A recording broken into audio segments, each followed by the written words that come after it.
por estar aquí, gracias por el hospital que se va a construir en Juárez. Faltaría que nos ayudara a reconstruir las carreteras en el estado, están deterioradas. Paso a hacerle las dos preguntas que nos han permitido. Mire, en Chihuahua, infraestructura energética Nova, Ecogas, los cobros lo dan con pluma cuata. Cuando un usuario le dice consumió 500 pesos de gas, pero le agregan 1,500 de transporte o distribución. No sé si el gobierno federal, no sé cómo le haya ido con las gaseras, si el gobierno federal puede regular los precios o ellos pueden cobrar lo que quieran. Esa sería la primera pregunta. Bueno, hay una definición de precios máximos. Sería cosa de ver si se están rebasando esos topes que están establecidos. Vamos a revisarlos. Le voy a pedir al director de la Procuraduría del Consumidor, el Procurador del Consumidor, a Ricardo Sheffield, para que haga la investigación de mercado aquí en Juárez con respecto al gas y que en una mañanera, él está los lunes, informe sobre esta situación que me estás planteando. Ya se logró controlar lo de los incrementos del gas en general, pero estamos conscientes de que pueden estarse dando aumentos indebidos, injustificados en algunas regiones o ciudades del país. Había una tendencia al alza, se controló porque se definió que se establecerían, y así ha venido sucediendo, precios máximos y no se rebasan esos precios máximos.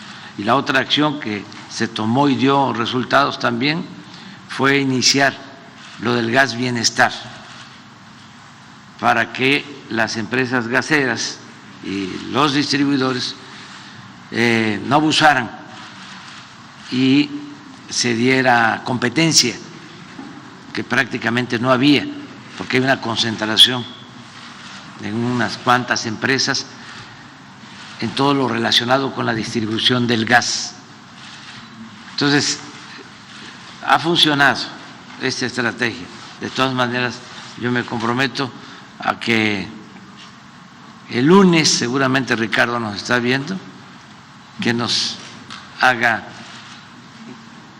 un análisis de precios sobre el gas en Ciudad Juárez. Señor presidente, se ha hecho un gran esfuerzo estos 3 años en la formación de la Guardia Nacional, tener cuarteles en distintas regiones del país. Creo que eso va a ayudar mucho a disminuir la delincuencia. El país, el gobierno está más preparado para enfrentar los delitos. Sin embargo, en la realidad, la impunidad anda alrededor del 90%. Sería bueno que, y tal parece que a veces las ejecuciones son entre bandas, se matan entre ellos y como que la autoridad los deja que entre ellos se maten. Sin embargo, eso genera percepción de mucha inseguridad. Sería bueno que el gobierno federal, si tiene que cambiar la estrategia para atacar la impunidad, si sería uno de los siguientes pasos. Muchas gracias. Sí, estamos todos los días enfrentando el problema grave de inseguridad y se va avanzando. Este lunes precisamente corresponde informar de cómo vamos a nivel nacional, cómo está la incidencia delictiva, y adelanto de que son buenos los resultados. Sin embargo, falta más trabajo. Y lo que tú sostienes, el que no haya impunidad. Hemos decidido por convicción de que el que comete un delito tiene que ser castigado, sea quien sea. Cero impunidad. Pero vienen inercias, se vienen arrastrando vicios de cuando se vendían las plazas, de cuando pues no había fronteras, no se sabía en dónde empezaba la delincuencia y en dónde terminaba la autoridad, era lo mismo, al grado que se llegó a tener un secretario de Seguridad Federal que ahora está siendo juzgado porque actuaba en complicidad con bandas delictivas. Pero estamos hablando del más alto nivel. Eso, desde luego, permeaba, se daba a nivel estatal, a nivel municipal. Entonces estamos evitando que eso suceda, que se marque la línea divisoria entre autoridad y delincuencia, que no haya contubernio. En eso estamos, pero no es fácil y no todo depende del Ejecutivo, del gobierno federal, de los gobiernos estatales. Tiene que ver también con el Poder Judicial, tanto de estados como de la Federación. Hoy nos informaron, por ejemplo, y lo aprovecho porque se trata de un asunto que consideramos grave, aquí en Chihuahua, con la participación de la Fiscalía Estatal, se detuvo a una persona acusada de secuestro, presuntamente un delincuente peligroso que actuaba en Zacatecas y se detiene aquí en Chihuahua. Se le lleva a Zacatecas y un juez lo deja en libertad ayer. Entonces vamos en la madrugada, ya nada más si ve uno la hora, ¿no? ¿Qué? ¿Por qué no esperaron que fuese en la mañana, o sea, mediodía? Entonces, eso sigue sucediendo. Por eso tienes razón, se avanza, pero falta. Y tenemos que continuar haciendo las denuncias cuando hay impunidad y que todos los delitos se castiguen, que no haya influyentismo y, repito, contubernio, porque cuando hay esa mezcla, esa mezcolanza entre delincuencia y autoridad, ya es muy difícil garantizar la paz y la tranquilidad. Entonces vamos a seguir. En el caso de Juárez y de Chihuahua, pues como se está informando, se está avanzando. Es un esfuerzo que se está haciendo, trabajando de manera coordinada con los presidentes municipales, presidentas municipales de los 67 municipios, aquí con Cruz, presidente municipal de Juárez, y con Maru, la gobernadora. como ella misma lo acaba de expresar, no nos peleamos, y si acaso nos peleamos, no va a ser por esto. No tenemos permiso para pelearnos cuando se trata de la seguridad de los ciudadanos. Podemos tener diferencias, pero trabajar juntos para garantizar la paz y la tranquilidad de los ciudadanos. Eso es lo que puedo comentar. Muchas gracias.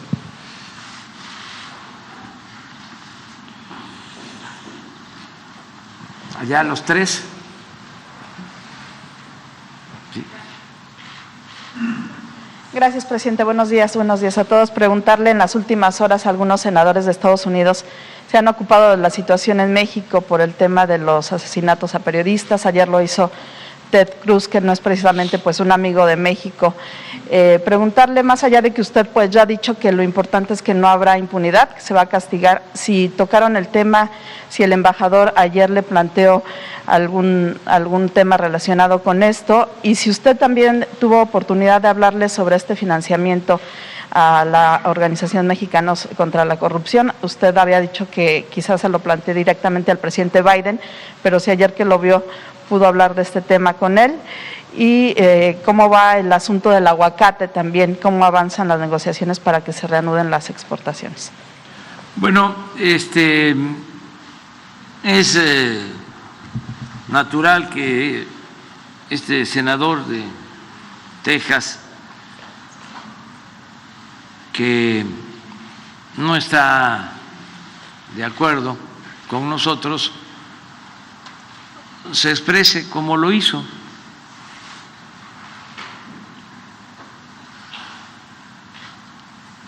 Él está en contra de la política que estamos llevando a cabo en favor del pueblo de México y en defensa de los mexicanos que trabajan y viven honradamente en Estados Unidos. Entonces es de esperarse. Ayer hubo también como cuando Loret, una especie de todos somos, ¿cómo se llama el senador? Ted Cruz. Los conservadores mexicanos, que históricamente siempre se han destacado por ser traidores a la patria. Entonces es cosa de conocer la historia, ¿no? De Santana y lo que hicieron los conservadores cuando fueron a buscar a Maximiliano. Pues ellos están contentos y apoyando estas declaraciones, pero es normal que esto suceda, porque lo he venido diciendo, ya no se permite, o las circunstancias no permiten las medias tintas, la simulación. Antes se engañaba a la gente, se hablaba de cambio y lo que había era gatopardismo, eso que consiste en que las cosas en apariencia cambian para seguir igual. Se hablaba de sociedad civil cuando eran grupos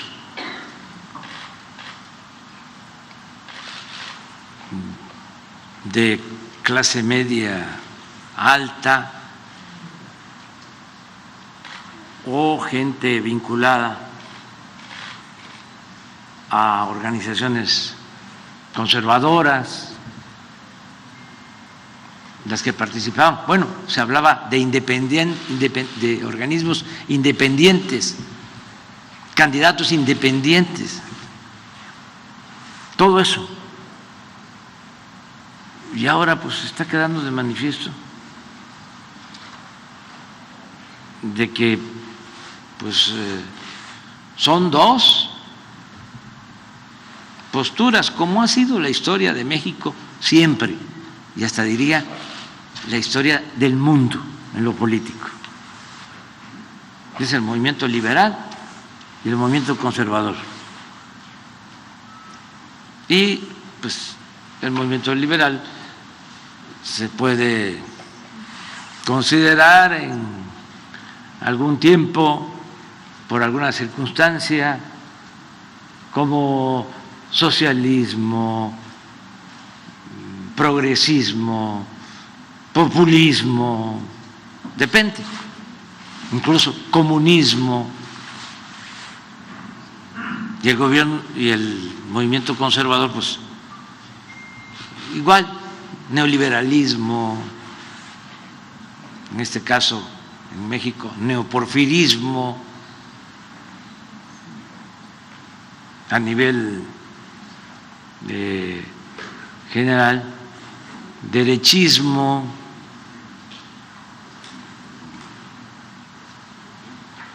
fascismo, racismo, clasismo, o sea, pero los dos troncos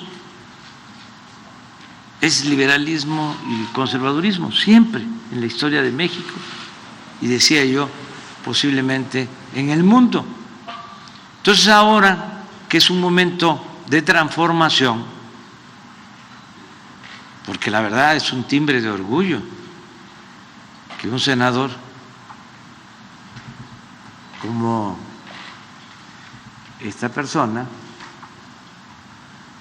se lance en contra del gobierno que represento. Me llena de orgullo.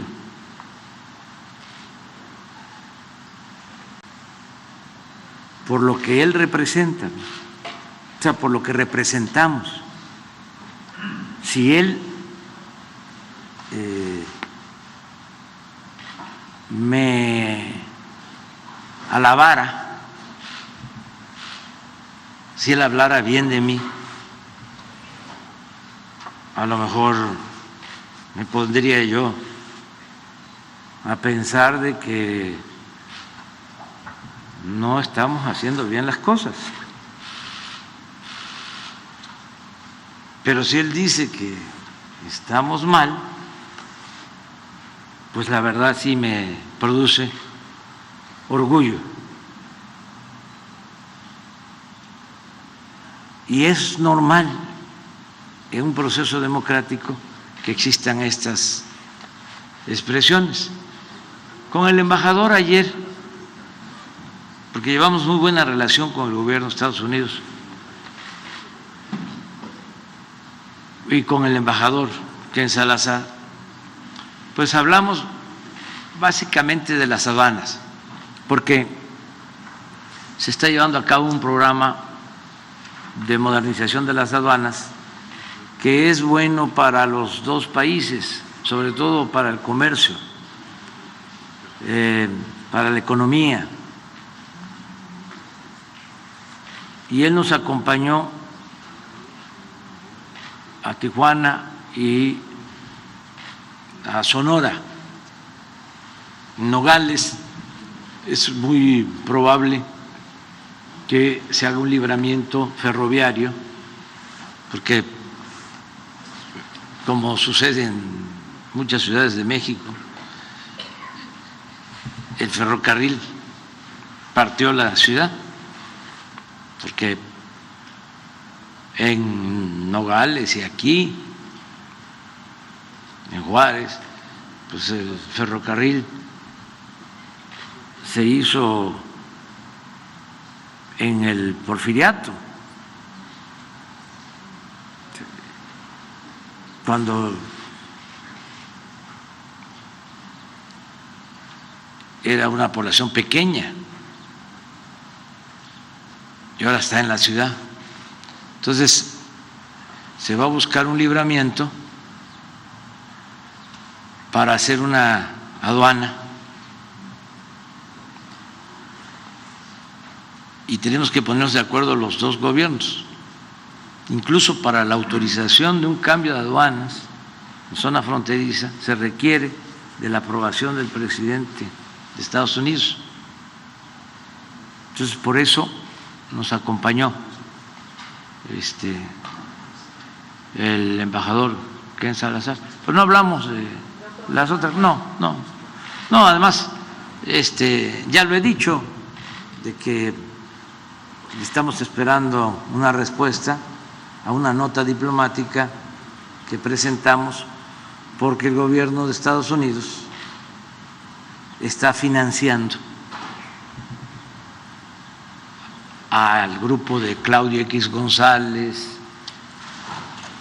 y estos grupos, ¿no?, que abiertamente están en contra de nosotros y consideramos que es indebido que un gobierno de extranjero se ocupe de financiar a un grupo opositor a un gobierno legal y legítimamente constituido de un país independiente y soberano. Creo que eso contraviene los principios de no intervención.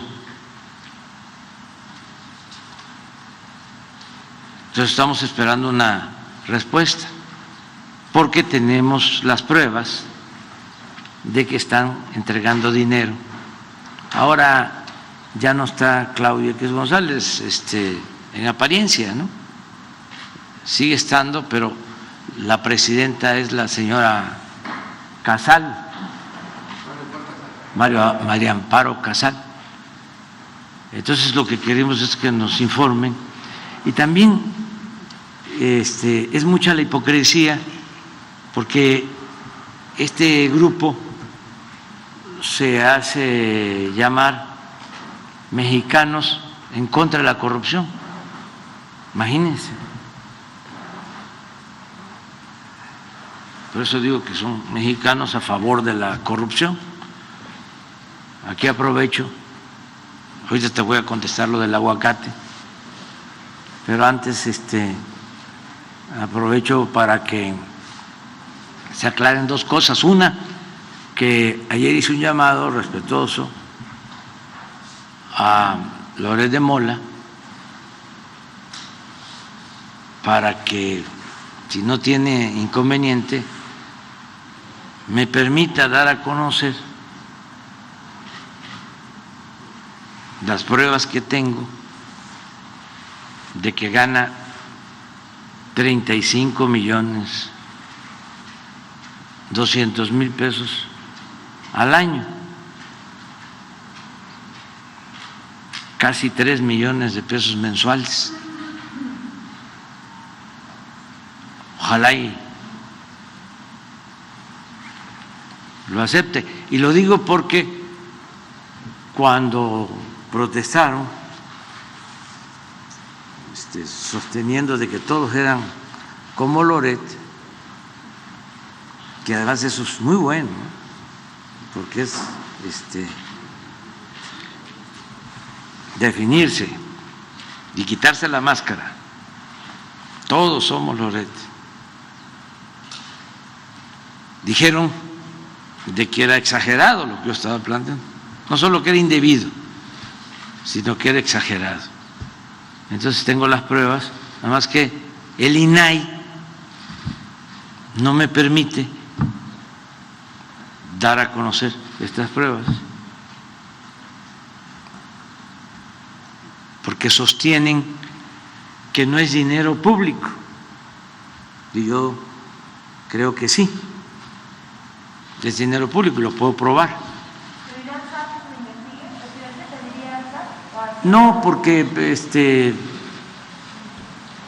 lo mejor sería que él aceptara dar a conocer cuánto gana y otros. Jorge Ramos, López Dóriga, Ciro Gómez Leiva, Carmen Aristegui. ¿Cuánto ganan? Porque nos vamos a quedar anonadados, sorprendidos. La gente no tiene una idea de cuánto ganan estas personalidades que no defienden al pueblo. Les pagan todo ese dinero para defender intereses creados contrarios al pueblo. Les pagan todo ese dinero para mantener el régimen de opresión, de injusticias y de corrupción. Y es dinero que deja de recibir el pueblo. Es dinero del presupuesto o de negociaciones que se hacen para entregar bienes nacionales, bienes del pueblo, a particulares. Entonces, sí conviene aclarar esto. Lo mismo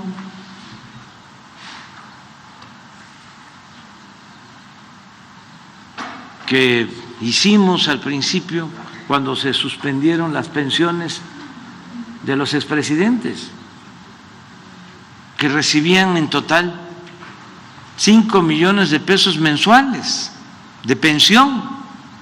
Por eso están molestos. ¿Cómo 5 millones de pesos mensuales? Y aunque les parezca increíble, de estos periodistas hay quienes ganan 2 y hasta 3 veces más. Es decir, que ganan como 15 millones de pesos mensuales. Y se erigen, se sitúan como los jueces. Entonces ya basta de hipocresías, de simulación. Yo comentaba que los futbolistas famosos van a conocer cuánto ganan, los beisbolistas tienen contratos, son públicos. Bueno, sí, la lista de Forbes, quiénes son los multimillonarios del mundo, ahí sale.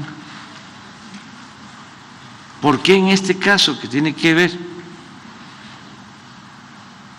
con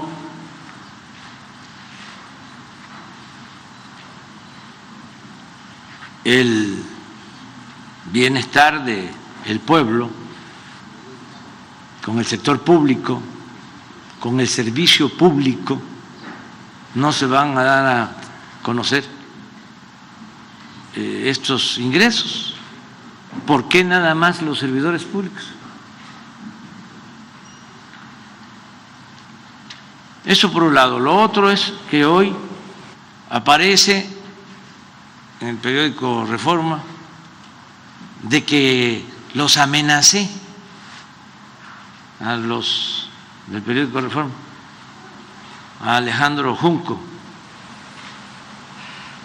Hasta me gustaría, ¿no tendrán lo que dije ayer para ver si ustedes consideran que fue una amenaza?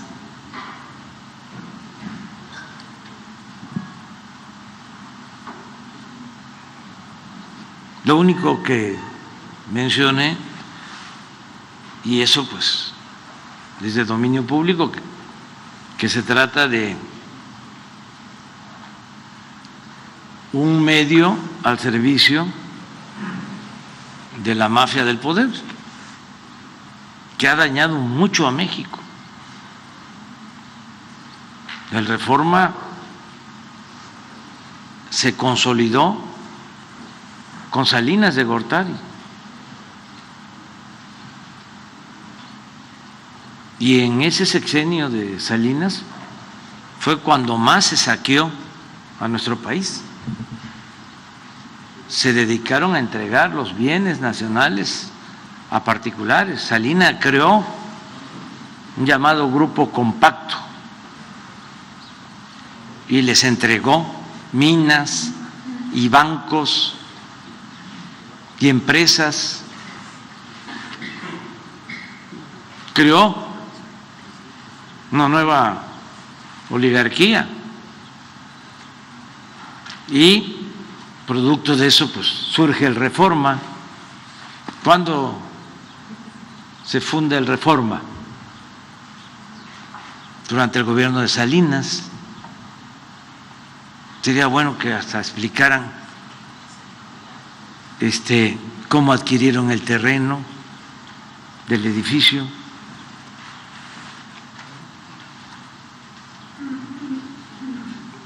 Que expliquen eso. Y pues todo el periódico, la línea editorial, los articulistas, todos conservadores, dedicados a atacarnos. Y el cuestionamiento de ayer fue porque se meten con la familia, con los hijos y hasta en las mafias. Se respetaba la familia y lo único que dije es que yo nunca me he metido con la familia de Alejandro Junco.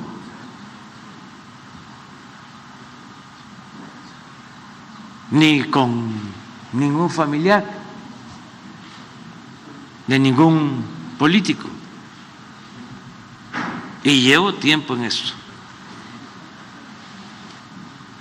Pero sí considero de que es un pasquín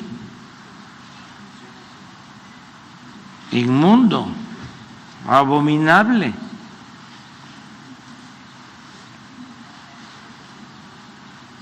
Del conservadurismo más nefasto y corrupto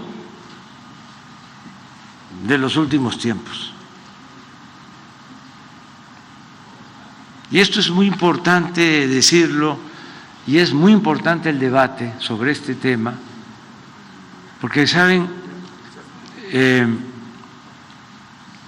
una prensa así, que no es toda la prensa de México, afortunadamente, pero una prensa así, conservadora, defensora de privilegios, fue la que hizo la campaña en contra de Francisco I. Madero y fue la que preparó el terreno para el asesinato del presidente Madero y del vicepresidente José María Pino Suárez. Y había un fondo en el Porfiriato para financiar a periodistas y a intelectuales conservadores. Se le llegó a llamar el Fondo de los Reptiles y lo manejaba el secretario de Hacienda, Limantur, y financiaban al periódico de más tiraje. Claro, no se puede comparar con el Reforma porque el Imparcial, en la época de Porfirio Díaz, llegó a tirar en aquel entonces un promedio de 120,000 ejemplares diarios, a veces 150,000 ejemplares diarios, cuando México tenía 15 millones de habitantes y muchísimo analfabetismo. Entonces tenía una influencia ese periódico quizá podría ser el equivalente a una televisora, pero tampoco, porque ya están ahora en decadencia, porque se utilizan más las redes sociales. Pero todos esos periodistas, cuando triunfa la revolución, después de la batalla de Ciudad Juárez, donde triunfa Madero, porque aquí se decide el triunfo de la revolución, pues se vuelven antimaderistas, todos, y se lanzan contra el presidente a socavar al gobierno democrático. Y ellos, repito, crearon las condiciones para el golpe de Estado, para el establecimiento de la dictadura huertista. Entonces yo conozco la historia y es mucho mejor que la gente sepa de esto, porque es una especie de golpismo el que van preparando, destruyendo a opositores políticamente hablando.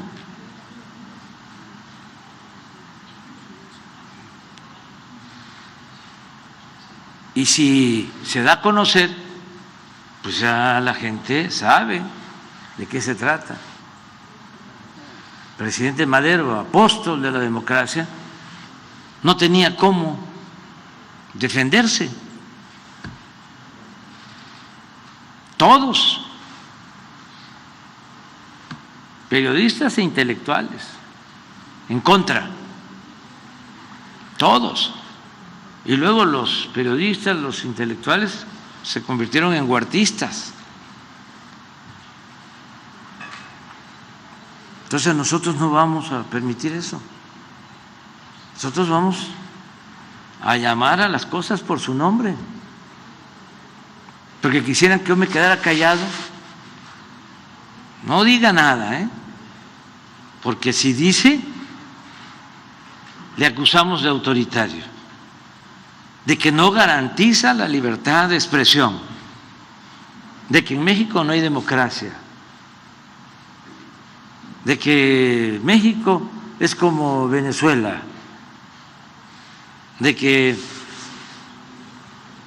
hay una dictadura, que se persigue a los periodistas.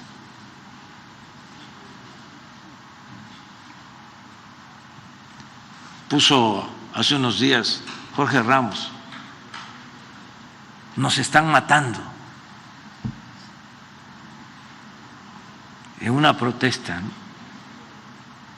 por los lamentables hechos de periodistas que pierden la vida, no por persecución, no por represión, porque nosotros no somos iguales, ni siquiera censuramos. No es el caso de antes. La misma Carmen Aristegui,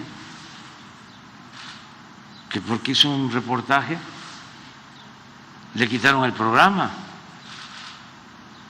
Gutiérrez Vivó lo expulsaron del país. Nosotros nunca vamos a hacer eso por convicciones.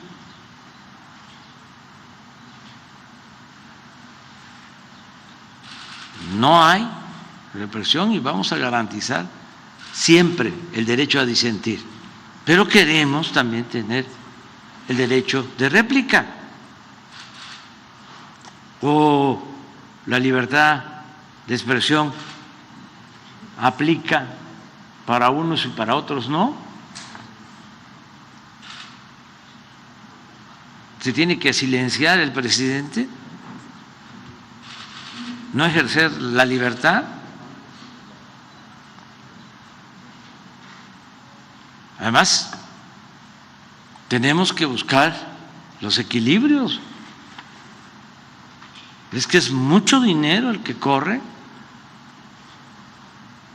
para la guerra sucia. Y no es Andrés Manuel. Yo ya llevo tiempo en esto y resisto.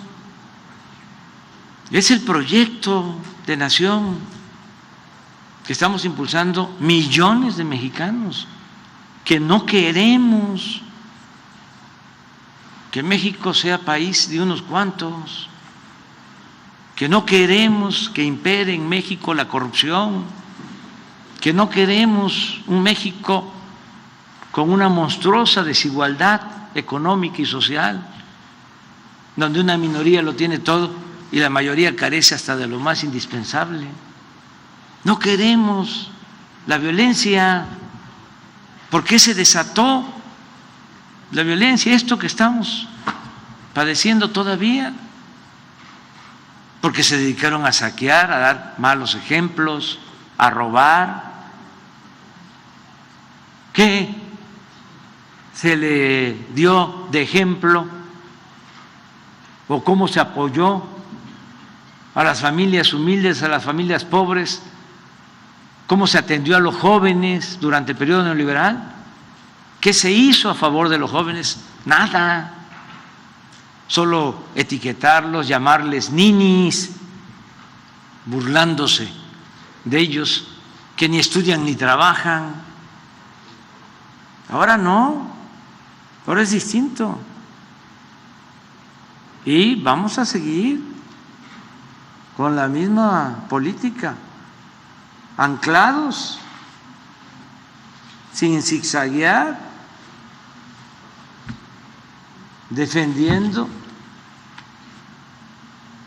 las causas de justicia, de libertad, de dignidad, de honestidad, de defensa de nuestra soberanía. Vamos a continuar.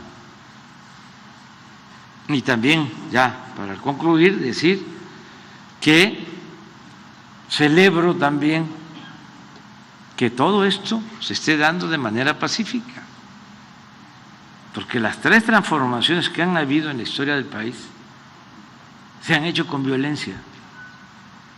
No lo deseaban así los dirigentes, los padres de nuestra patria, pero así se presentaron las circunstancias.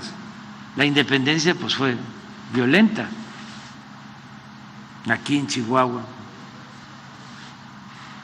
asesinaron a Hidalgo. Fíjense los conservadores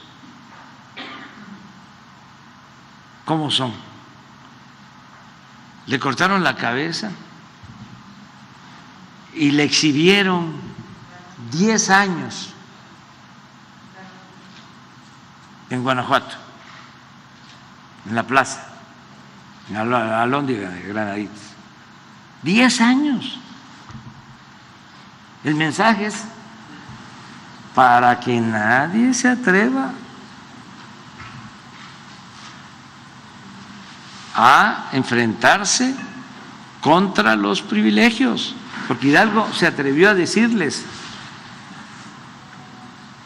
cuando lo estaban excomulgando, llegó a decir: el único Dios de ustedes, los oligarcas, el único Dios de ustedes es el dinero. Entonces no se lo perdonaron, pero además fue el primero en proclamar la abolición de la esclavitud. Pero fíjense qué odio, cuánta hazaña. 10 años la cabeza.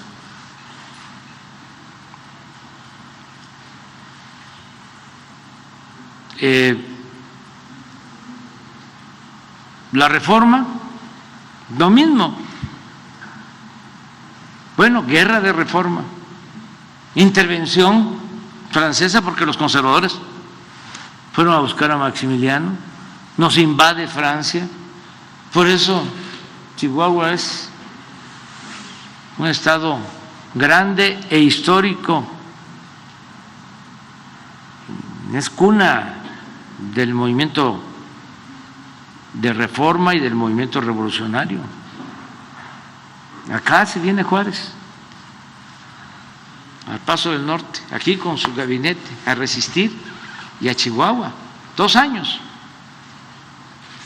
sin doblegarse. Pero también hay violencia. La tercera transformación, pues la revolución, que no produjo mucha violencia al principio, pues fue la batalla de Ciudad Juárez, el 20 de noviembre de 1910, convoca a Madero al pueblo a tomar las armas en contra de Porfirio Díaz. Y en mayo del 11 es la batalla aquí en Juárez, la única, la más importante, y triunfan los revolucionarios, Orozco de Chihuahua y Villa, ayudando a Madero. Y a partir del triunfo, en mayo del 11, fíjense, ya en el mes siguiente, porque aquí se firman los acuerdos, los tratados de Juárez, para que renuncie Porfirio Díaz y se vaya al exilio, y se nombra un presidente interino. Son los tratados de Juárez, pero son en junio. Entonces, del 20 de noviembre a junio, 6 meses, y resuelven pronto, no hay mucho derramamiento de sangre, ni siquiera hay fuga de capitales. Sin embargo, como asesinan a Madero, ahí sí, ya se desata una guerra cruenta con muchos muertos. 1 millón de mexicanos perdieron la vida por pandemias, por hambre y por violencia. Entonces, las 3 transformaciones se han tenido que llevar a cabo con violencia. Esta nuestra, esta transformación, la cuarta, no ha significado derramamiento de sangre, y eso es muy importante. Y qué bien que Junco y Loret y Krause y todos, ¿no?, sigan en contra de nosotros, y que se dé esta polémica y este debate, porque si no estaríamos viviendo en una dictadura, si solo predominara un criterio, si hubiese un pensamiento único. No, qué bien que se está llevando a cabo este debate de manera pacífica, porque eso es un avance, algo pues nunca visto en la historia del país. Y ya para terminar, decirles de que tengo información de que hoy posiblemente te resuelva lo del aguacate. ¿Podrías informar?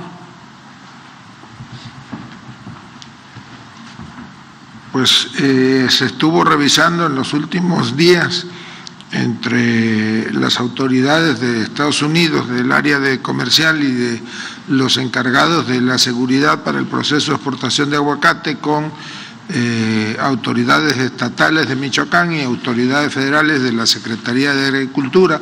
Hay una propuesta ya para que se pueda regularizar, normalizar la exportación de aguacate, y hoy debe de emitirse una resolución.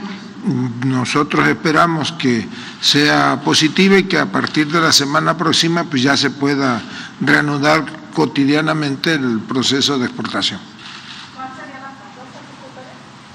No, pues es básicamente un asunto de revisar la regulación. Hay medidas de seguridad que habían convenido entre el gobierno del Estado, gobierno federal y las autoridades encargadas de la inspección del aguacate de exportación, y se van a reforzar esos mecanismos. Bueno, ya quedamos. De aquí de... Gracias. Para consultarle, ¿cuál es la situación específica o qué información de inteligencia tiene usted sobre lo que está ocurriendo en Ciudad Juárez? Porque si bien han bajado los homicidios, las modalidades son muy graves. Le hablo de una balacera en un lugar público con 10 víctimas, 7 heridos, 3 asesinados, una balacera en el Valle de Juárez, ahí mismo un doble feminicidio con mutilación, probablemente también atribuido a la delincuencia organizada, esto en enero. ¿Qué es la información que usted tiene sobre lo que está pasando en Ciudad Juárez? ¿Quién se está peleando? ¿Qué está haciendo el gobierno? No han detenido absolutamente a nadie relacionado con esos homicidios de muy alto impacto. También, segundo, ¿cuándo empieza la construcción de los hospitales por parte del IMSS? Porque usted dijo el diciembre pasado que empezaban en enero, ya estamos en febrero. Ahora, también sobre lo de las aduanas, ¿en qué consiste esta modernización? Y lo que menciona de que van a Sedena, ¿ya están el personal de Sedena en aduana? ¿A qué se refiere específicamente? No sé si ya los van a pasar ahora también a depender directamente de Sedena, o de qué se trata esta actividad que va a tener. ¿Qué va a hacer ahí también, por favor? Sí, mire, hoy en la mañana, como lo hacemos en todas las reuniones de seguridad, se analiza la situación de el país y en este caso de Chihuahua y de Juárez. Y el informe que nos presentó la gobernadora consistió en hablar de los incendios que han habido en Juárez, de estos 10 homicidios, de las 2 mujeres que lamentablemente fueron asesinadas. Ya se tiene conocimiento de esto y se está actuando. ¿Qué es lo que se tiene conocimiento? ¿Qué se sabe? ¿Qué pasó? A ver, gobernador. Gracias. Ya lo hemos dicho de manera pública y ha habido detenidos. Si quieres acercarte a la Fiscalía General del Estado, pero en coordinación con los mandos federales se ha logrado la detención de estas personas. En el caso del feminicidio, ¿verdad? Y en el caso del feminicidio. Y yo te puedo decir, es delicado hablar de las líneas de investigación, pero yo te puedo decir que son pugnas entre el crimen organizado, entre cárteles del crimen organizado, y son 2 cárteles que están establecidos aquí en Ciudad Juárez, y es una pelea por la plaza. Es delicado que yo te lo diga, pero esta es la situación. Ok, hay detenidos en el caso de los feminicidios, pero ¿qué pasó con el caso del bar, el viejo este, que también, el caso de la balacera pública? También. Y cuando se refiere a que hay una pugna, ¿qué es lo que está ocurriendo? ¿Quién es? El territorio. Es el territorio para la venta de la droga. ¿Quiénes están a cargo? Específicamente por el Cristal. No te voy a dar nombres de los grupos, de los cárteles, pero esto es lo que está sucediendo. Bien actuando, que es lo más importante. Se está actuando, y tú fuiste testigo de la operación Juntos por Ciudad Juárez, que se estableció justo al día siguiente que sucedieron las primeras amenazas, los incendios. Fue una reacción que se tuvo por parte del gobierno federal, el gobierno del estado y el gobierno municipal de manera contundente, con una acción que no se había dado en años por el municipio de Ciudad Juárez. Estoy hablando del uso de la fuerza, te estoy hablando de inteligencia, pero también te estoy hablando de contención, te estoy hablando de patrullas, te estoy hablando del uso de la fuerza de más de casi 2,000 elementos de la Sedena, de 100 elementos de la Policía Estatal, de un número importante de patrullas, de elementos de tecnología, del helicóptero que fue arrendado por gobierno del estado, y eso justamente nos ha traído que los índices delictivos vayan a la baja. Sabemos que todavía no es lo ideal, y sabemos que esto genera incertidumbre entre la población, pero sabemos que estamos trabajando en el camino correcto, y no nos va a temblar la mano ni al gobierno federal, ni al gobierno del estado, ni al municipio, para continuar con estas acciones y decirle a los generadores de violencia que dejen de meterse con la sociedad civil. ¿Qué fue lo que pasó en el bar Viejo Este? ¿Qué información tienen? Y ¿Qué no hay fue lo que detenidos. pasó en dónde? En el bar Viejo Este, previo a los incendios, fue como 2 días antes, una balacera, ingresan 2 hombres armados, disparan contra 10 personas, hay 7 heridos. También, déjame decirte que muchas son reacciones justamente a este operativo y a las personas que se han detenido, que mucho de esto está surgiendo del interior de uno de los cerezos aquí en Ciudad Juárez. Ok, gracias. Gracias. ¿Los hospitales, presidente, para cuándo? Sí, es muy buena tu intervención porque nos ayuda a recordar el compromiso que tenemos y seguramente Zoé está tomando nota, el director del seguro, y no podemos quedar mal. No tienen fecha para el inicio de la licitación. Tiene que ser lo más pronto. Es que hay un problema en la tenencia de... A ver si puedes. Las escrituras. Hay una diferencia en la tenencia de la tierra, entonces está haciendo el trámite para que de gobierno estatal pase al Seguro Social la propiedad del inmueble y en tanto no se termine de regularizar no puede arrancar. Ya está preparado proceso de licitación, pero se tiene que esperar que termine el trámite, que debe ser como entre 20 días y un mes. Pero de todas maneras, o sea, es muy bueno lo que planteas, porque es a lo que nos enfrentamos. Tenemos que estar empujando al elefante, al aparato burocrático, porque encontramos un elefante echado, reumático, que no caminaba, y ya lo paramos, pero todavía hay que estarlo empujando. Esto mismo me sirve para informar lo de los carros extranjeros. Se firmó el acuerdo, pero ayer que fuimos a Tijuana y a Sonora está el reclamo, y aquí es lo mismo, porque no solo son los 2.500 pesos, sino que hay que pagar a agentes aduanales y luego las placas y luego el trámite, o sea, de lo más complicado. Y ya hemos dado instrucciones a la secretaria de Seguridad y al secretario de Gobernación para que se actúe y se cumpla con el compromiso, porque hablamos de 2.500 pesos y además de que lo íbamos a hacer sin tanta burocracia, y ahora pues se está viendo que son muy pocos los puntos para el trámite, son las aduanas. Si esto está pasando en la frontera, donde hay aduanas, imagínense qué va a suceder en Zacatecas, donde también se va a aplicar el programa, o Michoacán. Pero ya estamos actuando, y el martes próximo se tiene una reunión, están ayudando las gobernadoras, los gobernadores, para que esto se convierta en una realidad, lo de la regularización de los carros extranjeros.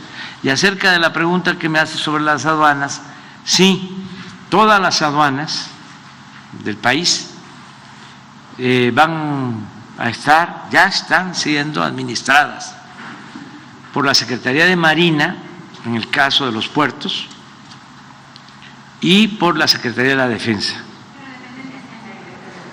Ya hay un acuerdo en el que dejan de depender del SAT. Sí, pero de Hacienda. Sí, por la cuestión normativa, porque los ingresos van a Hacienda, pero la vigilancia, el control de las aduanas está a cargo de la Secretaría de la Defensa. Esto nos ha permitido, ya tenemos resultados, reducir el contrabando, sobre todo el contrabando de combustibles, porque enfrentamos el llamado huachicol, la ordeña de los ductos, y empezaron a meter diésel, gasolinas de contrabando. Entonces, a partir de que tiene el Ejército el control de las aduanas, ya tenemos registros de una disminución del contrabando y hay más consumo, más demanda de los combustibles que distribuye Pemex.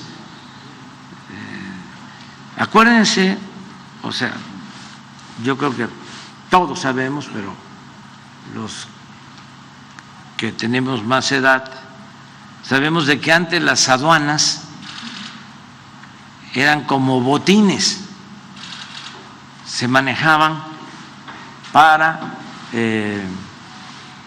beneficio de políticos, se entregaban con ese propósito. Yo siempre cuento la anécdota de que cuando gobernaba don Adolfo Ruiz Cortines, tenía un amigo veracruzano que había estudiado con él y jugaba dominó don Adolfo con él en Los Pinos los fines de semana, y lo sonsacaron al amigo de don Adolfo y le dijeron: no seas tonto, si eres amigo del presidente, aprovecha, pide que te ayude. Y entonces van a jugar dominó y le dice el amigo a don Adolfo: ayúdame, si somos amigos, nos conocemos desde la escuela. Dice don Adolfo: ¿y qué quieres?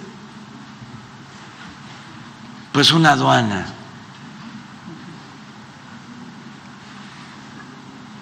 Estamos hablando de los años 50 del siglo pasado. Y le dijo don Adolfo: sí, ve a ver al secretario de Hacienda. Nada más que si ya vas a estar en la aduana, ya no vamos a jugar dominó, porque ya eres funcionario y vas a depender del secretario de Hacienda. Entonces piénsalo, si quieres seguir jugando dominó con el presidente o quieres estar en la aduana. Y ya regresó a decir que quería seguir jugando dominó con el presidente. Presidente, ya nada más para terminar con esto que está diciendo de que no van a permitir los cobros adicionales a los 2.500 pesos. ¿Qué van a hacer en ese sentido? Porque los aduanales están, bueno, los trámites están costando hasta 4.500. ¿Qué van a hacer? ¿Van a impedir esos cobros o qué? A ver.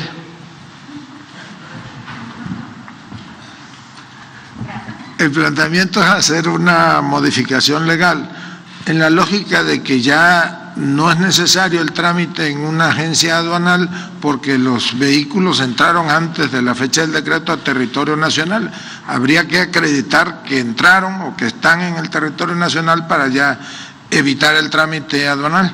Y habrá nada más el cobro adicional en cada estado del derecho de la placa, que varía entre 400 y 900 mil pesos. ¿Esto cuándo sería? Pues ya a partir de la semana próxima. ¿Van a tomar medidas para que la aduana no siga permitiendo la entrada de estos vehículos, que fue primero la pregunta? Bueno, ya no se permite la entrada de vehículos y por eso se puso una fecha límite, que es cuando entró en vigor el decreto. Todos los vehículos que hayan entrado a territorio nacional antes del decreto y que estén en esos estados serán sujetos de regularización. ¿Qué va a hacer ahorita en la aduana, presidente? Vamos a hacer una revisión porque se están haciendo obras de ampliación en las aduanas. Lo que les comentaba, por ejemplo, en el caso de Nogales, el hacer este libramiento ferroviario con la nueva aduana de los dos lados. Estuvimos también en la mesa de Otay en Tijuana con el mismo propósito. Y en todas las aduanas se va a mejorar el sistema de vigilancia que se utiliza, que ya es un sistema caduco, rebasado, pero además se tenía un contrato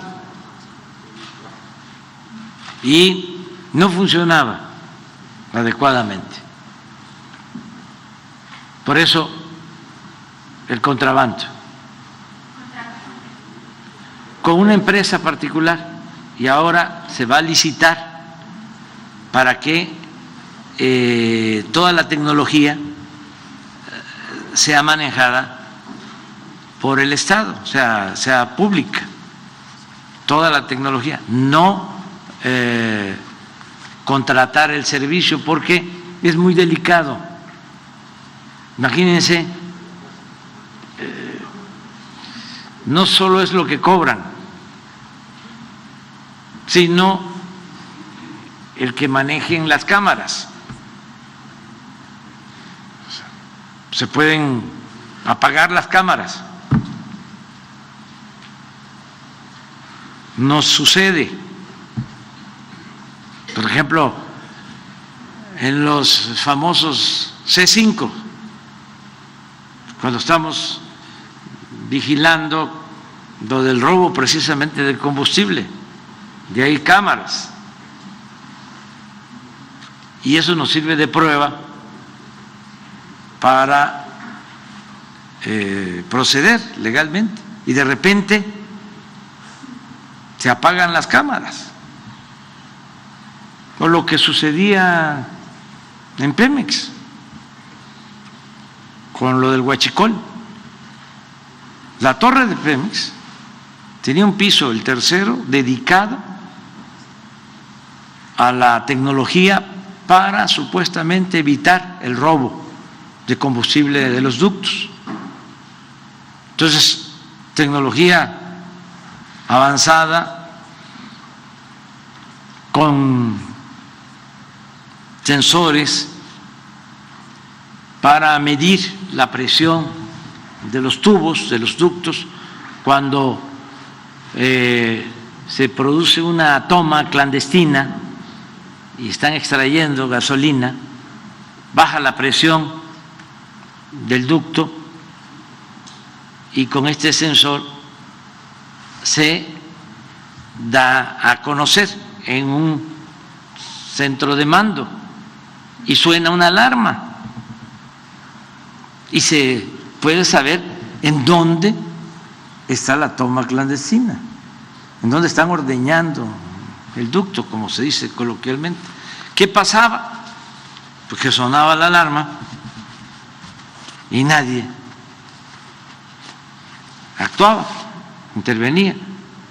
Entonces, no es nada más un asunto de tecnología,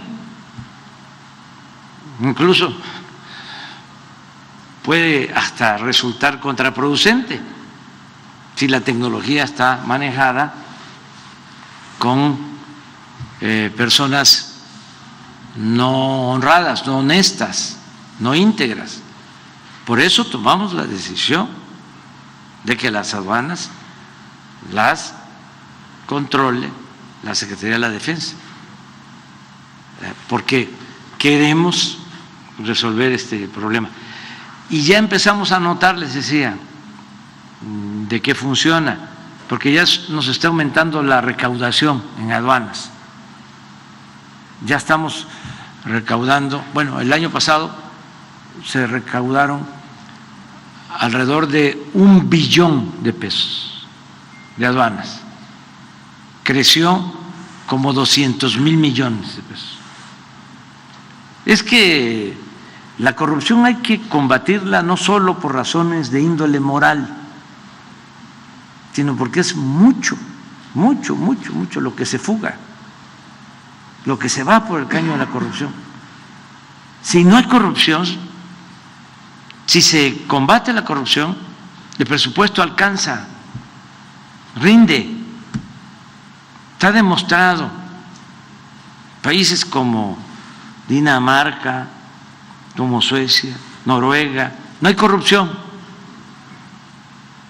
y no hay pobreza y no hay violencia. Entonces, nosotros tenemos como propósito fundamental acabar con la corrupción, porque es el principal problema de México. Cuando se discute sobre esto, se puede decir, es la violencia, es el desempleo, es la educación. Sí, pero todo se desprende o se deriva de la corrupción.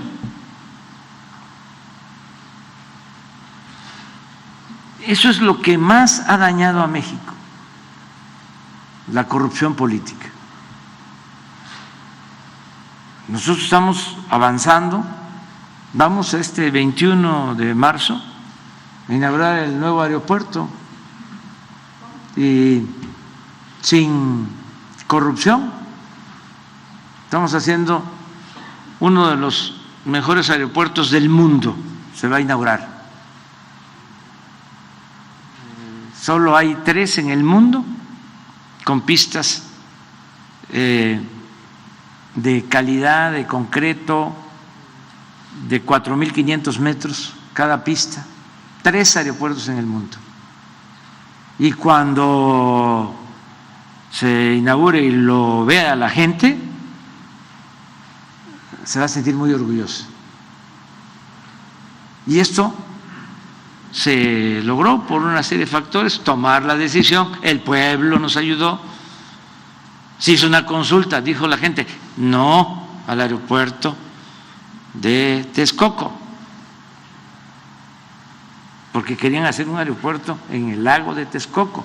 Imagínense los hundimientos, el aeropuerto que hicieron hace 12 años, mejor dicho, la terminal B del aeropuerto de la Ciudad de México, se hunde.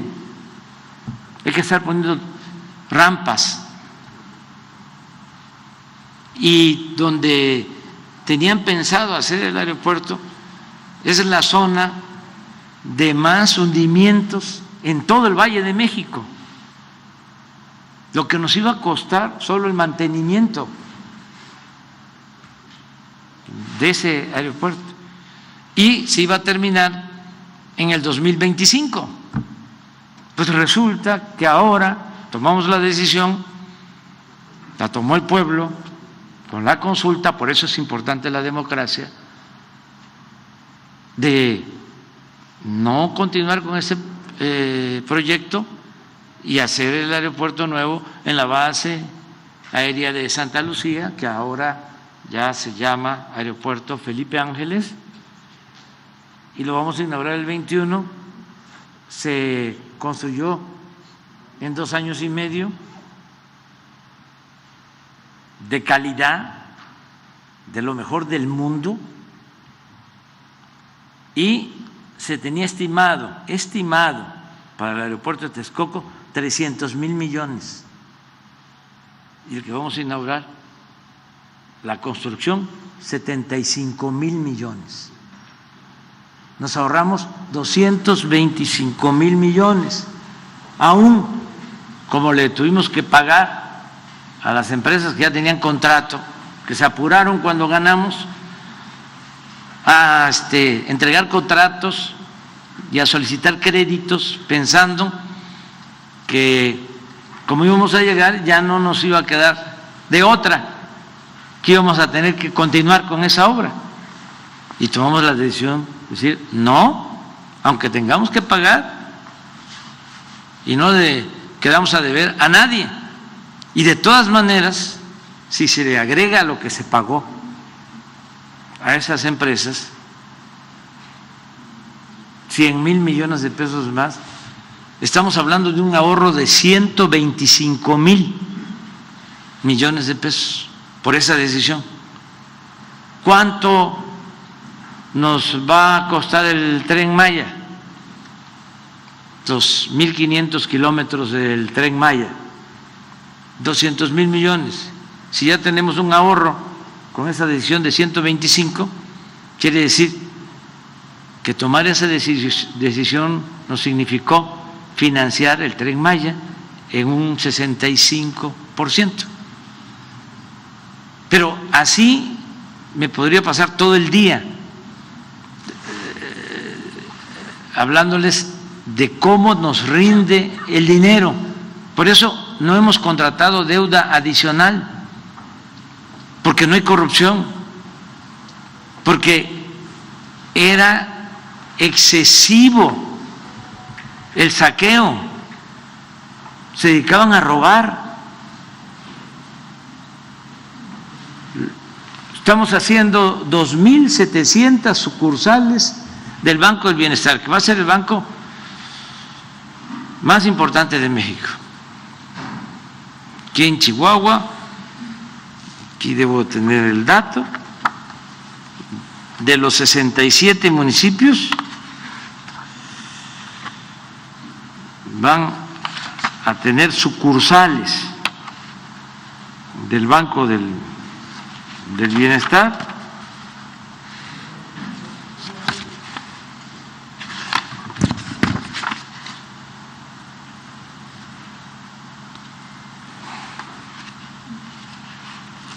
Ahora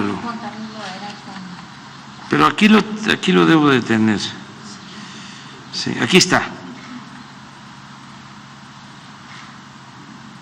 67 sucursales del Banco del Bienestar en Chihuahua, en 51 municipios.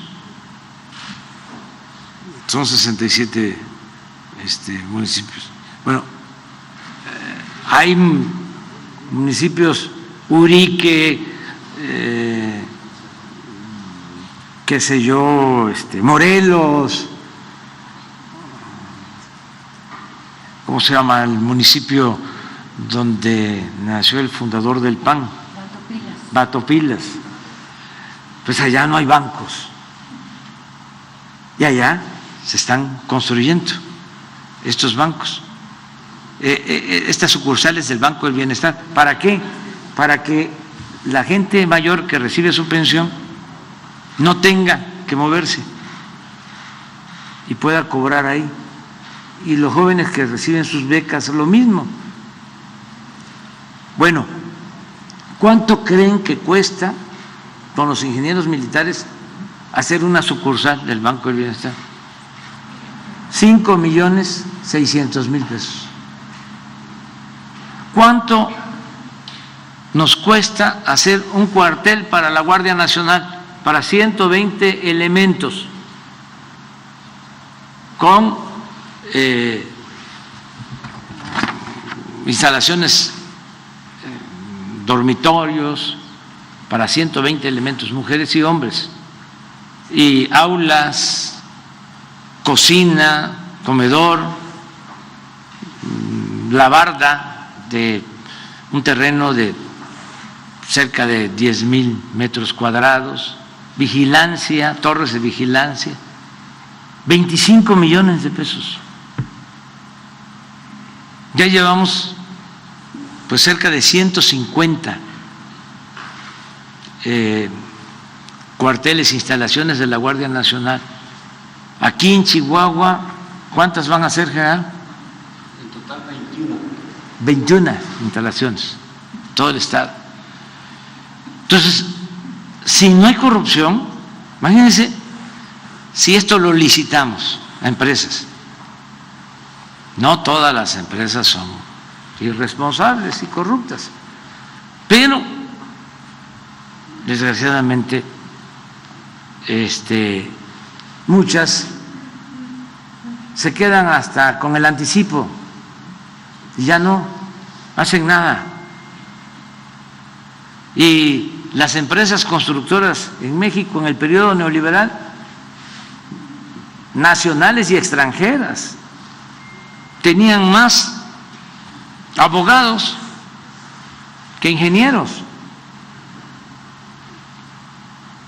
porque eran leguleyos y sacarle al gobierno todo, no se defendía el presupuesto. Entonces, sí es muy importante acabar con la corrupción. Yo creo que si logramos dejar como legado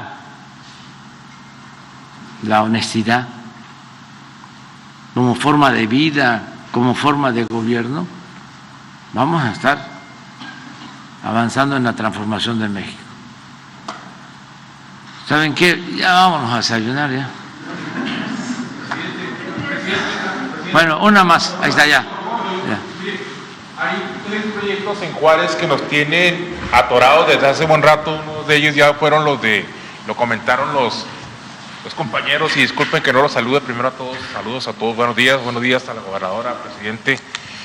Quiero preguntarle cuál es el compromiso de usted con 3 proyectos que en Juárez nos tienen atorados. Uno de ellos es el hospital de especialidades, que tiene 11 años parado y que se está echando a perder ahí. Millones de pesos que nos están costando a todos. Otro, hay un proyecto que hace años se hizo para satisfacer las necesidades de agua de Ciudad Juárez, que es el proyecto del acueducto Conejos Médanos.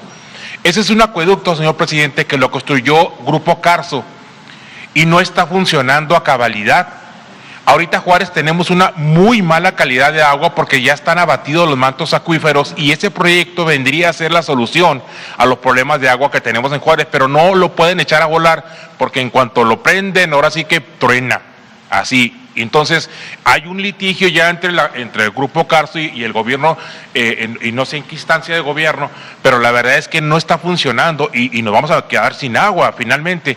Y otra cosa es aquí en Juárez se creó un fideicomiso para un centro de convenciones. Ese fideicomiso tiene 10 años y ese fideicomiso está administrado por un grupo de empresarios que han hecho y deshecho con miles de millones de pesos, o cientos de millones de pesos que se les han otorgado y de los cuales no dan absolutamente cuentas a nadie. Ese fideicomiso por la construcción del Centro Paso del Norte realmente está convertido en una cueva, en un saqueo, en un botín de unos cuantos, y me gustaría preguntarle a usted cuál sería el compromiso de su gobierno en estos 3 proyectos en particular. Buenas gracias. Perdón. Sí. El hospital se va a construir y nos estamos, y lo lamento mucho, nos estamos demorando, pero se va a terminar, porque además ya lo fui a ver, ya desde hace tiempo lo conozco, de cómo lo inauguraron en obra negra, cómo engañaron, cortaron hasta el listón y estaba completamente abandonado, inconcluso, pues. Entonces hicimos el compromiso de construirlo, y lo va a hacer el Seguro Social, y va a ser un hospital de especialidades, y va a atender también a población abierta, no solo a derechohabientes, sino a toda la gente que lo requiera, los que no tienen seguridad social. Entonces, ese es un compromiso. Vamos a tomar nota con lo del acueducto. Le voy a pedir aquí.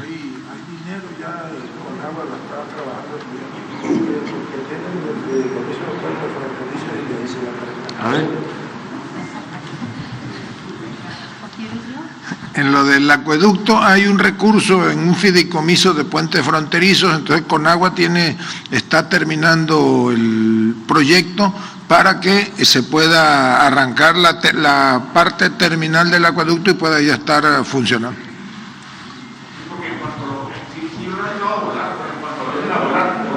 Sí, y hay que ver la calidad, o sea, el cumplimiento del contrato, pues, lo vamos sí, y la voluntad de los gobiernos, del gobierno municipal. Le tenemos mucha confianza al presidente municipal también, lo quiero dejar de manifiesto, a Cruz, y a ver, ven, y ahora que está malita del la derecha me da más gusto porque está muy bien de la izquierda.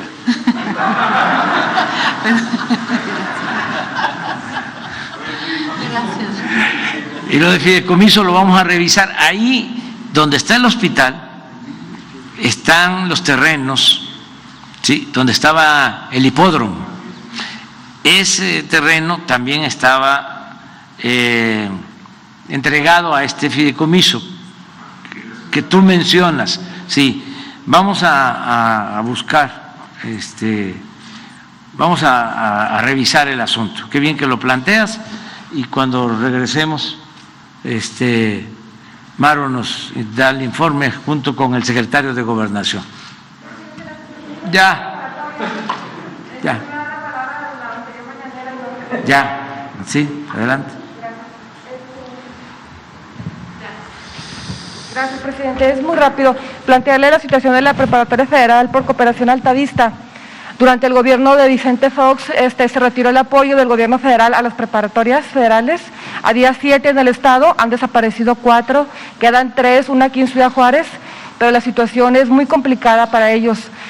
Actualmente no tienen plazas, el gobierno del estado intervino, pero se llevó las plazas a las secundarias estatales.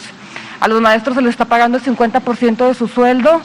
Es una situación muy complicada, está por desaparecer esta escuela. Preguntarle cuál sería, o si habría algún apoyo de su gobierno para la escuela, en particular para esta preparatoria aquí de Ciudad Juárez Altavista. Las becas Benito Juárez han ayudado, pero no son la solución. Los padres están pagando la escuela, están costeando, pero es insuficiente.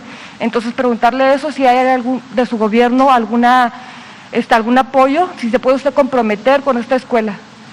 Sí, vamos a pedirle a la maestra Delfina ahora nos da los datos, que con Jesús, y ella lo va a atender, y desde luego que apoyamos, si te parece.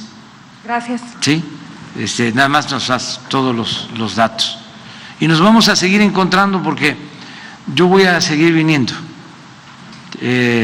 a Juárez y a Chihuahua. Ahora tengo el compromiso de ir a la sierra, porque no hemos ido. Vamos a hacer una gira por allá. Estuvimos en los límites de Sonora con Chihuahua, en Yécora, y ahí platicamos con autoridades municipales de Chihuahua, pero quiero hacer un recorrido con Maru por los municipios de la sierra. Y vamos a estar siempre viniendo a Juárez, y también expresarles, porque no quiero dejar que esto pase desapercibido. Estamos atendiendo lo de los asesinatos lamentables a periodistas en todo el país. Es nuestro compromiso que no haya impunidad, y les tenemos a ustedes y a todos los periodistas de México mucho respeto, admiramos lo que hacen, y consideramos que el periodismo es un oficio noble, y respetamos mucho el trabajo de los periodistas. Tenemos las diferencias, pero es un asunto que, si lo analizamos bien, no tiene que ver, vamos a decir, del todo con el periodismo, sino que tiene que ver con los grupos de intereses creados. Sí. Pero la mayoría de los periodistas merecen todo nuestro respeto, nuestra admiración, siempre, siempre. Entonces, que también tengan eso en cuenta. Es muy difícil hacer el periodismo en los estados, el periodismo que se hace en la calle el que hacen ustedes. Es muy difícil. Como decía el maestro Buendía, las banquetas aquí son muy angostas.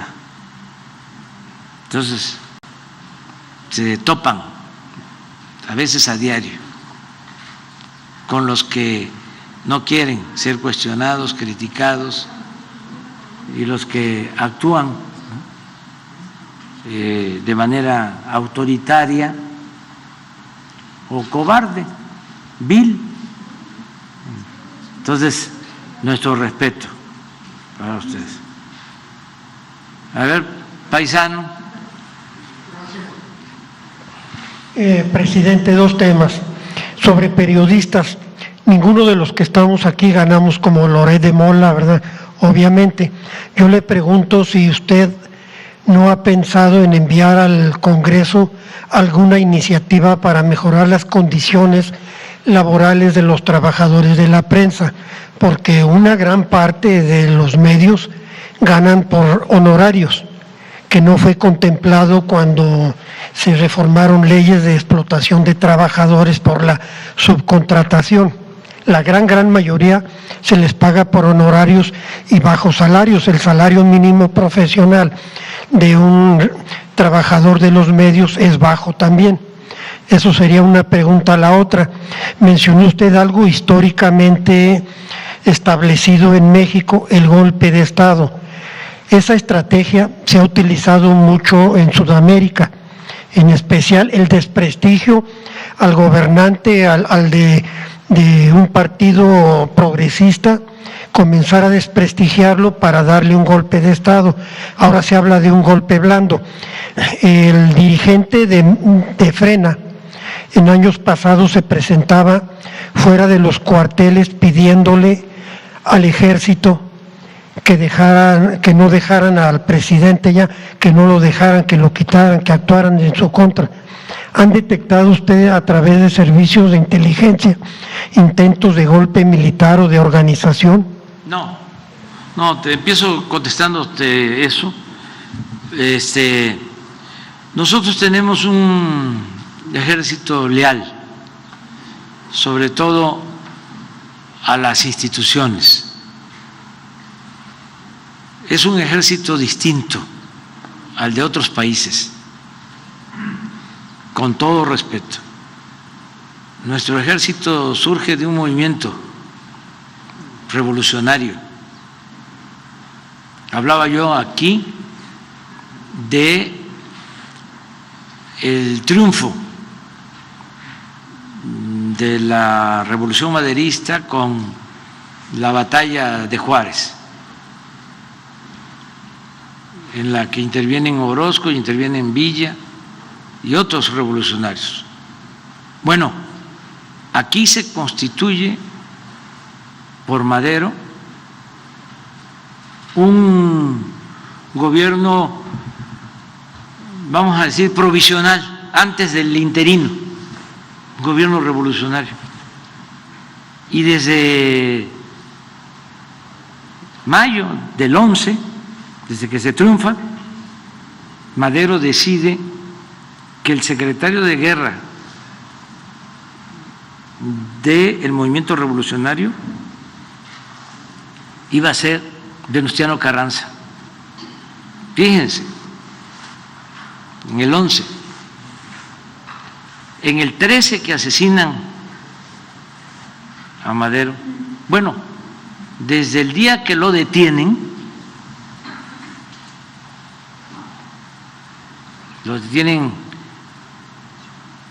el 19 de febrero de 1913, a él y al vicepresidente Pino Suárez. Don Venustiano Carranza, que era gobernador de Coahuila, es el único que se rebela, porque Huerta les manda un telegrama a todos diciendo que ya él era el presidente. Y don Venustiano dice no. Y el Congreso local de Coahuila lo apoya y así surge el actual ejército.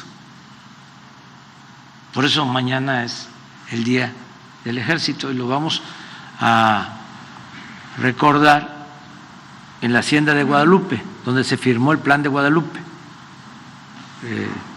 con Venustiano Carranza.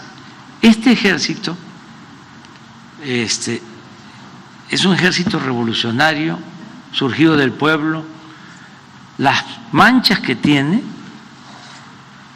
no son atribuibles a los mandos militares,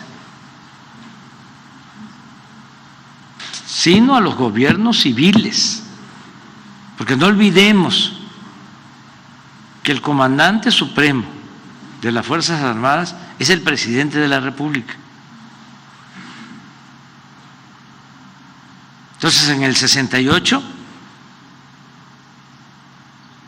no fue Marcelino García Barragán, que era el secretario de la Defensa. Él actuó por órdenes del presidente. Y así en todos los casos.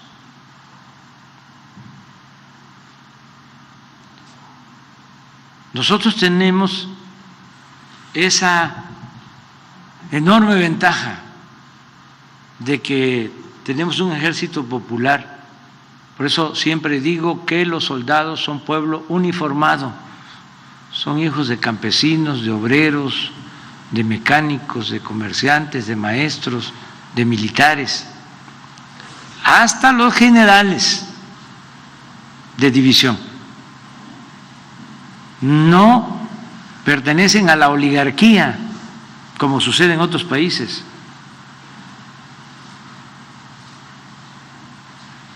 Son leales a las instituciones. Entonces, al contrario, ahora es más la lealtad, no solo al presidente, al pueblo, y el compromiso de contribuir al desarrollo de México. Nos están ayudando como nunca. Entonces, por ahí no es el asunto. Sí es como tú planteas, socavar con estrategias mediáticas, con guerra sucia. Bueno, lo que hemos padecido nosotros. Acuérdense que en el 2006 contrataron a un publicista estadounidense, Morris, que fue el que acuñó la frase López Obrador, un peligro para México, que la repetían y la repetían y la repetían. Ese señor Morris después fue contratado por un partido de Estados Unidos que no voy a mencionar, también para una campaña presidencial, y decían la misma frase: Obama, un peligro para Estados Unidos. Ni aquí ni allá funcionó. Aquí lo que funcionó fue el fraude. Nos robaron la elección. Pero sí tuvo un efecto en la campaña mediática, porque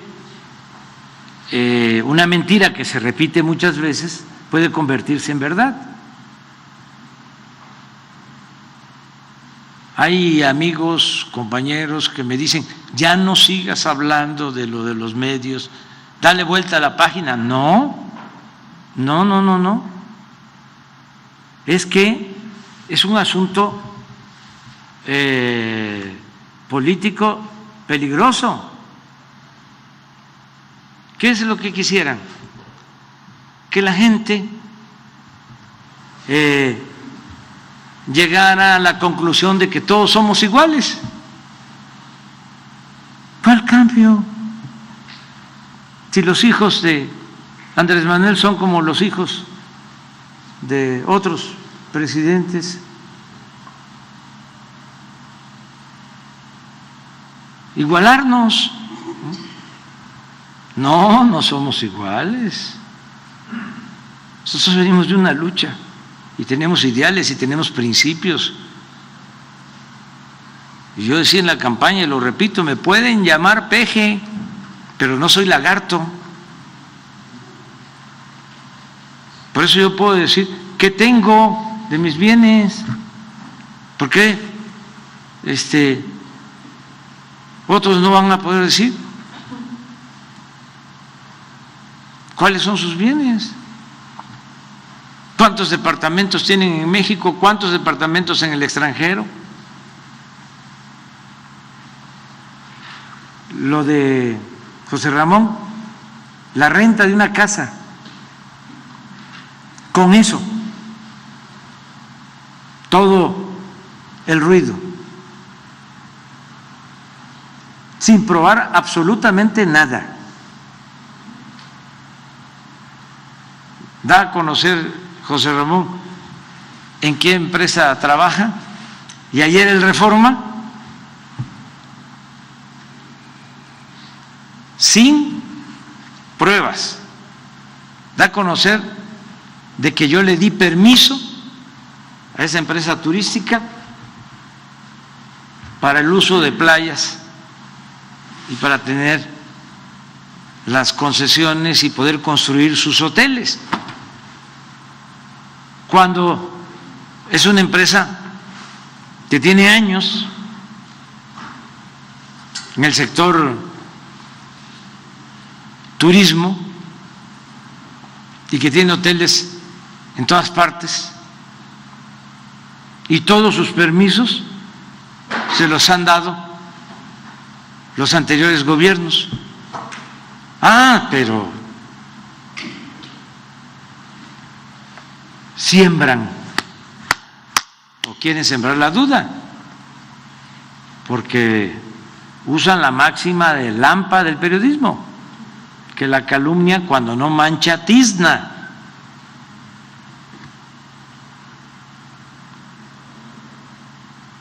Si yo fuese corrupto, ya me hubiesen hecho papilla, ya lo he dicho y lo repito, pero tengo autoridad moral, tengo un escudo protector, aparte del mi ángel de la guarda, y ese escudo protector es la honestidad, que es lo que estimo más importante en mi vida. Entonces, que no se rasgue las vestiduras de manera hipócrita Alejandro Junco, porque con todo respeto no somos iguales, y no amenacé a nadie. No sé si encontraron el fragmento de lo que dije. Esto es lo que les molestó, pero no es que les haya molestado, es que quieren convertirse en mártires, en perseguidos, acosados. Que no se preocupe, hubo, creo que con Calderón, un gobierno con Peña, él se tuvo que ir, vivía en Estados Unidos, no aquí en El Paso, sino en Texas, en un lugar de Texas. Sí. Y ahora no hay persecución para nadie, para nadie. ¿Qué fue lo que dije? A ver. Aquí en Baja California, ¿cómo engañaron de que iba a haber un cambio? Lo que hicieron fue un acuerdo con Salinas y con todos para seguir saqueando en Baja California. Y este periódico es el Boletín del conservadurismo en el país. Es un pasquín. Entonces, no es estar en contra de la libertad de expresión, es que esto es una vileza. Yo nunca he hablado de la familia Junco, he hablado de los dueños, de Alejandro Junco, pero no de la familia. Pero ellos se meten con todo, no hay limitaciones, porque es mafia, mafia, y peor que las mafias, porque las mafias tienen ciertas reglas, o al menos antes se respetaba la familia y se iba sobre el que estaba metido en la mafia, no con los hijos, no con la familia. Y máxime si no hay elementos. Entonces, aclaro esto porque no hace falta, la verdad, no tengo información, pero los conozco al dedillo a estos conservadores. Entonces, me imagino que con este lamentable caso de Lourdes han agarrado a Jaime Bonilla, el exgobernador, pero a periodicazos, a golpearlo. Eso es lo que dije. ¿Y qué puso en el periódico hoy? ¿Qué pusieron? Nada más para aclarar.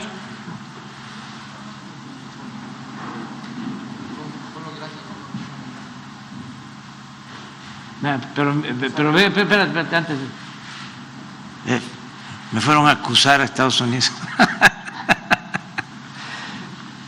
Prenden focos. A ver, déjalo. Focos rojos en Estados Unidos por México. Y en primera la declaración del senador. Sí. Todo le faltó ahí poner un cintillo. Dijera, todos somos Ted Cruz. Todos somos como Ted Cruz. ¿Y dónde está lo de la amenaza?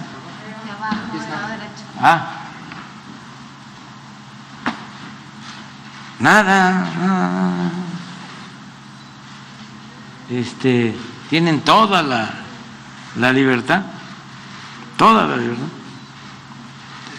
Ellos y desde luego que los periodistas que son trabajadores, a veces en las ruedas de prensa en la mañana vienen los periodistas de Reforma y hay uno que es una gente muy educada, de primera, ya pero ya ni lo quiero ser, pensé que no estaba aquí, pero no es con ellos. Sí, son tan objetivos de que todos los articulistas, no hay un articulista objetivo. Ya no hablemos de que esté a favor de lo que hacemos. Uno objetivo. Todos en contra, todos en contra.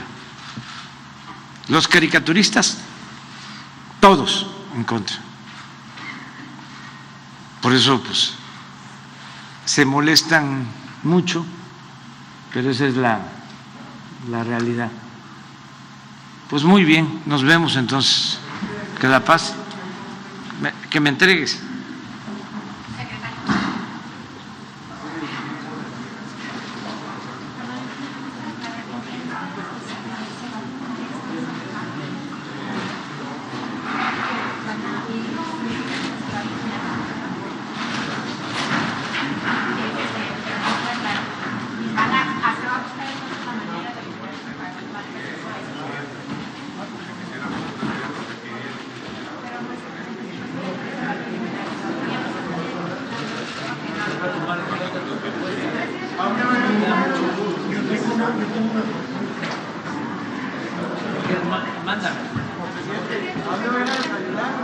Aquí nos van a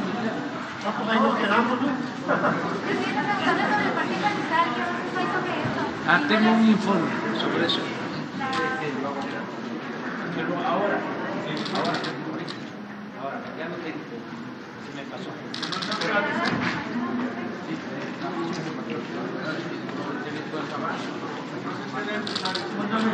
No.